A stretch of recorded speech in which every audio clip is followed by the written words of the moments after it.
Kanggo naon Gusti Allah ngayakeun akhirat punya. Padahal Gusti Allahnya tong akhirat-akhiratan atulah geus maot-maot we. Geus paeh mah we geus koid mah id we kitu nya. Tos kojor mah jor we. Ayo geus maot teh jeung ka akhirat. Gusti Allah kawan untung sabaraha tina akhirat. Jeung patarosana nah ari jelema maot kudu ka akhirat aya lauk mujair paeh teu ka akhirat. Hayam paeh teu ka akhirat, domba paeh teu ka akhirat. Ieu peryogi jawaban ku ilmu. Ibu sing horeng Gusti Allah ngayakeun akhirat teh duka peryogieun duka henteu ka Gusti Allah mah. Na pangabutuh saha? Pangabutuh jelema, akhirat teh pangabutuh urang.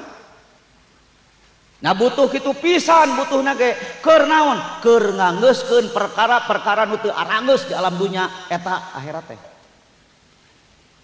Upami zaman Orde Baru, para pejabat, para menteri, para aparat seueur nu korupsi, negara ruksak, masyarakat kalaparan. Tanu korupsi teh nyimpen artosna di Bank Paris, di Bank Swiss, di Singapura, meseran tanah di mana-mana, nyimpen pila nu hargana miliaran. Aya nu katewak, aya nu teu katewak. Anu teu katewak genah we duit loba turunan jadi subur jadi beunghar kabeh pila mewah kekayaan di mana-mana duit di bank mulus. Nepi ka kiwari teu katewak bari eta hasil kenging korupsi. Cing lamun tanpa akhirat iraha dianggeuskeunna eta jelema. Urang dinyeri ku tatangga, pedah tatangga teh menak, intelek, jago gelut, harta kekayaanna hebat, pangkatna luhur, kumisna ngajedik sagede tai. Sahao kadua gaplok, pek teh nganyeri ngahina ka urang, urang boro-boro ngalawan da lain lawaneun, kapaksa eta penghinaan diteureui buleud-buleud nepi ka maot teh kungsi dilawan. Lamun tanpa akhirat iraha dianggeuskeunana.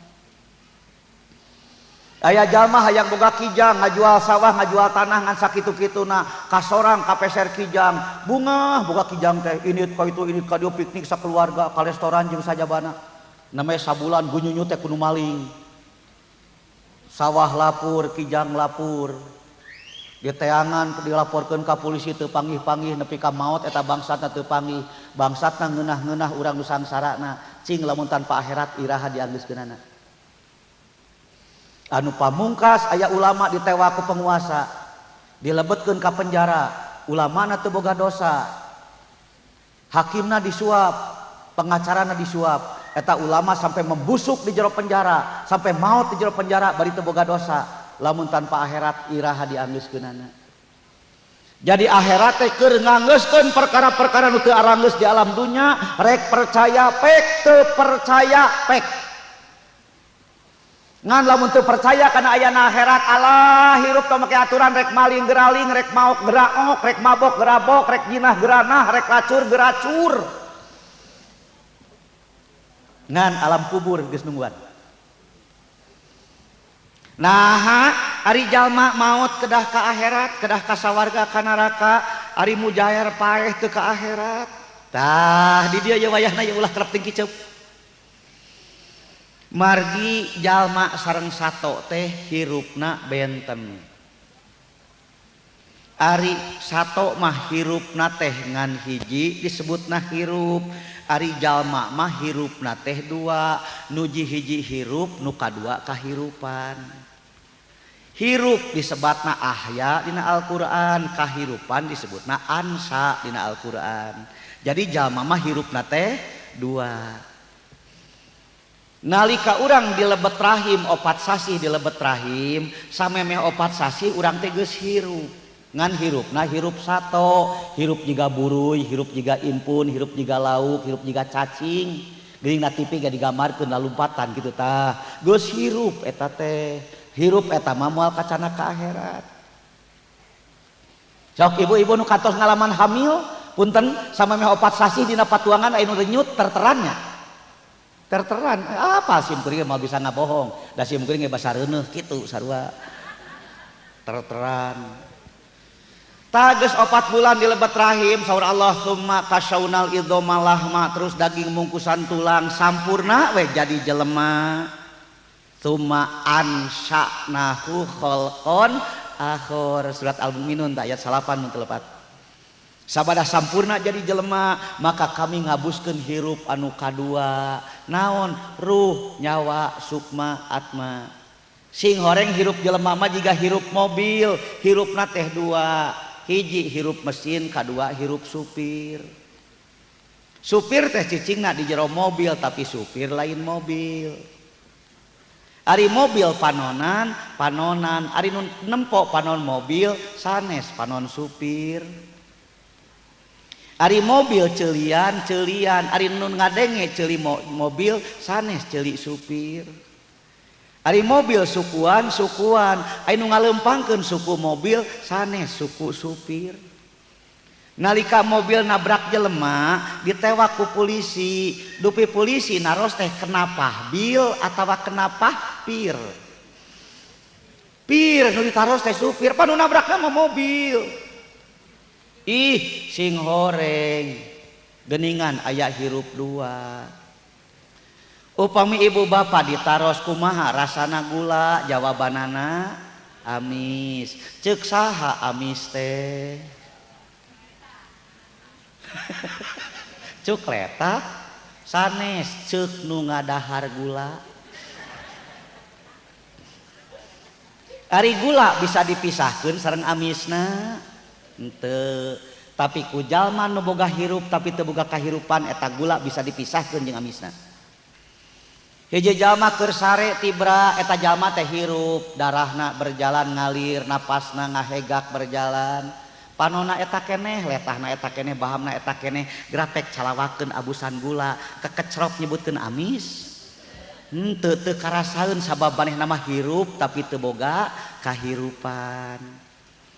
Naon margina manuk cangkurileung lamun macokan cengek teu daekeun seuhah, beak 5 cengek burum dihakan ku cangkurileung teu seuhah. Nah cengekna nu teu lada sanes. Cengekna mah anger we lada, ngan manuk cangkurileung mah macokna teh ngadahar teh lain ku rasa, lain ku perasaan tapi ku rasa. Naon sababna atuh geuningan domba ngakanan daun gedang teu ngelel teu pahiteun, ih da nyatuna ge lain ku perasaan tapi ku rasa.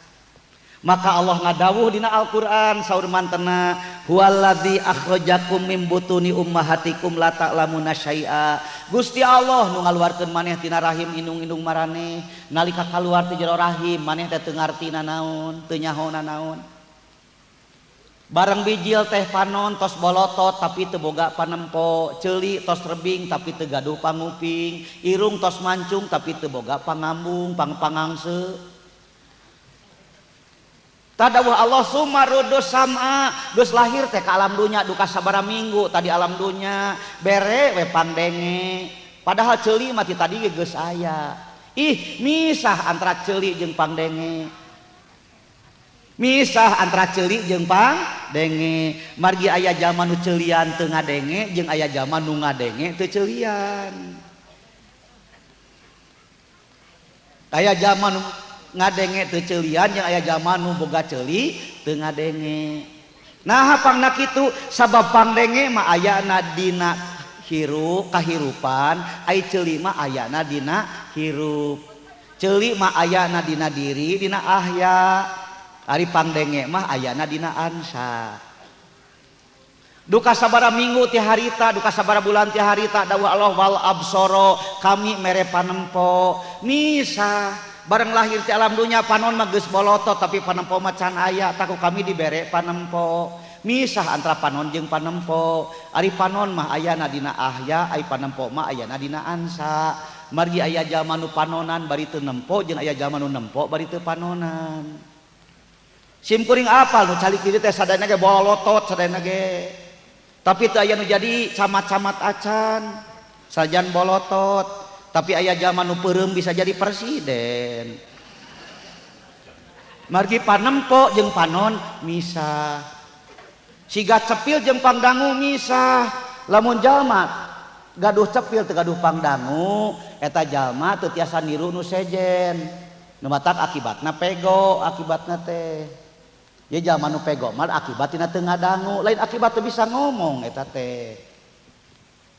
Aya nu pego datang ka warung. Rek balanya duka meuli naon nganepakan sirah ceuk nu pego teh. Oh ceuk tukang warung teh nyeri sirah. Terus nyeri sirah nunjuk ka para. Nah nyeri sirah jig-jig ka para.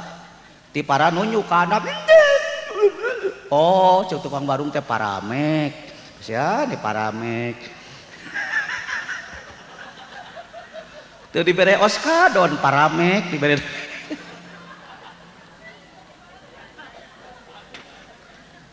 entong dijelaskeun bisi kaharti